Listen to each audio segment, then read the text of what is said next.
Hey everyone, welcome back to the channel. Today, we're diving into the mystical world of Devas of Creation to talk about one of the most important choices you'll make in the game, picking your race. Trust me, it's more than just a cosmetic decision. Whether you're going for a powerhouse build, a sneaky rogue, or a wise spellcaster, the race you choose will set the stage for your entire adventure.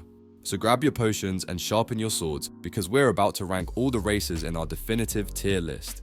Now, depending on your build, each race brings something unique to the table. Want to smash enemies with brute strength? Or maybe you're more of a nimble archer, dodging attacks and hitting critical shots. You can tailor your character based on strength, dexterity, intelligence, wisdom, or constitution, each with its own perks and playstyle benefits. Stick around as we break down the best races for each build and help you find the perfect match for your next epic quest. Let's get into it. I'm quickly moving on to the video and I'm ranking races in Devas of Creation. Before we start, if you enjoy these types of tier list videos, don't forget to like the video and subscribe. Enjoy watching. A very small portion of the audience is subscribed to the channel. Please don't forget to subscribe if you like these types of videos. Thanks. The races in this tier are, in order from top left to bottom right, Veridus. So, let's talk about the Veridus, the most balanced race in Devas of Creation. Now, you might think balance is a good thing, and it is sort of, but here's the deal. With Veridus, you get a perfect 5 in every single stat. That means you're good at everything, but you're also not great at anything. It's like being the jack of all trades and the master of none. If you're the kind of player who loves versatility and having a bit of everything in your toolkit, then Veridus could be your jam. But if you're looking to dominate in a specific area, like smashing through enemies or outsmarting opponents, you might find yourself feeling a bit, well, average. But wait, there's more. One of the coolest things about choosing Veridus is their unique look. Imagine humanoids with some seriously striking animalistic features. We're talking tails, fur, and even some funky stuff like horns or a lava eye. While the other races are a bit more, let's say, standard in their appearances, the Veridus really stand out in the crowd. It's like having the best of both worlds, the form and agility of a human mixed with some wild animal traits that make your character look like they've stepped right out of a fantasy novel. It's definitely a good way to make a statement when you're strutting around the game world. Now, the thing with Veridus is that you've got a lot of room to play with when it comes to skill points. That 5 across the board gives you a pretty blank slate. You can choose to lean into magic, go for brute strength, or even become a stealthy assassin. It's all up to you.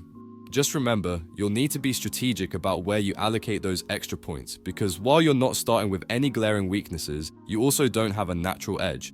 So, Veridus is perfect for those of you who love a bit of a challenge and want to create a character that's truly unique to your playstyle.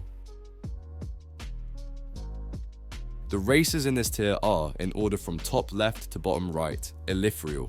Alright, let's talk about one of the most intriguing magical races in Devas of Creation, Elriel. If you're planning on becoming the ultimate spellcaster and want to wield some serious magical power, Elriel might just be your new best friend. With an intelligence stat that's almost maxed out at 10 and wisdom that's not far behind, these ethereal beings are practically born to cast spells. And the best part? They have an impressive resistance to magical attacks, making them tough to beat in a magical duel. But, and there's always a but, right? They do have a few weaknesses that might make you think twice. Here's the catch, Elriel aren't exactly built for a brawl. Their constitution is a measly 4, so they won't be winning any bodybuilding contests or, frankly, surviving very long if they're caught in the middle of a melee. Physical attacks, not their forte. That means you've got to play it smart. Keep them at a distance, let them sling spells from afar, and avoid getting too close to any hulking brutes swinging heavy weapons. They also don't have much speed to brag about, but if you're focused on pure magical prowess, who cares, right? Stay back, stay safe, and let your spells do the talking. Now, if you're really getting into the nitty-gritty of builds, here's a thought. What if Elriel had a little more speed? Swapping out some of their strength or dexterity stats for a boost in agility could make them a bit more versatile. Sure, they'd still be squishy in a fistfight, but at least that they'd have a better chance of dodging an arrow or sprinting out of harm's way. Think about it. A little more flexibility could turn them from a glass cannon into a magical menace.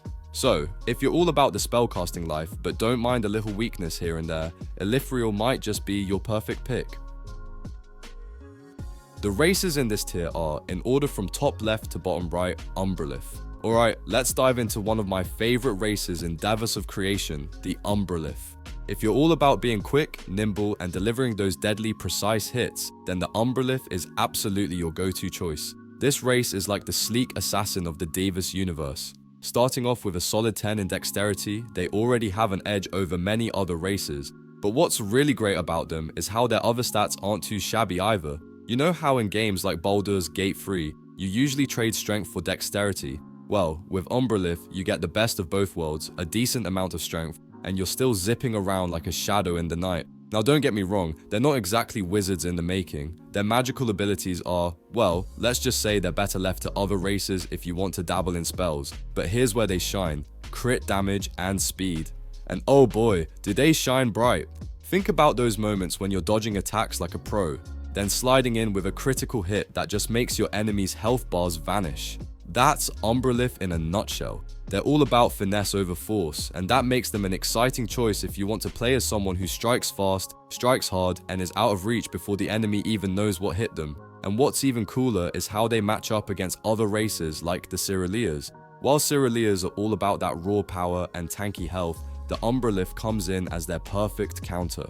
It's like a dance of death, dodging those heavy blows, waiting for the perfect moment, and then landing a crit right where it hurts. If you enjoy outmaneuvering your enemies and playing mind games with them, there's no better race than the Umbrilith. They're for those of us who like our gameplay quick, tactical, and full of adrenaline. So, if you want to keep your enemies guessing, you know which race to pick. The races in this tier are, in order from top left to bottom right, Sirus. Alright, let's dive into one of the strongest races in Devas of Creation, Sirus. Now, if you're all about brute force and smashing your enemies into oblivion, Sirus is absolutely the race for you. Think of them as the heavyweight champions of the game, delivering crushing blows with every swing. Sure, they might not win any foot races, they're not the speediest folks out there, but honestly, who needs speed when you're dishing out that much damage? As long as you're accurate with those hits, you won't be missing the sprint button anytime soon. Now, let's talk about their survivability. Sirus come with a high constitution stat, which means they can take a lot more punishment than most other races.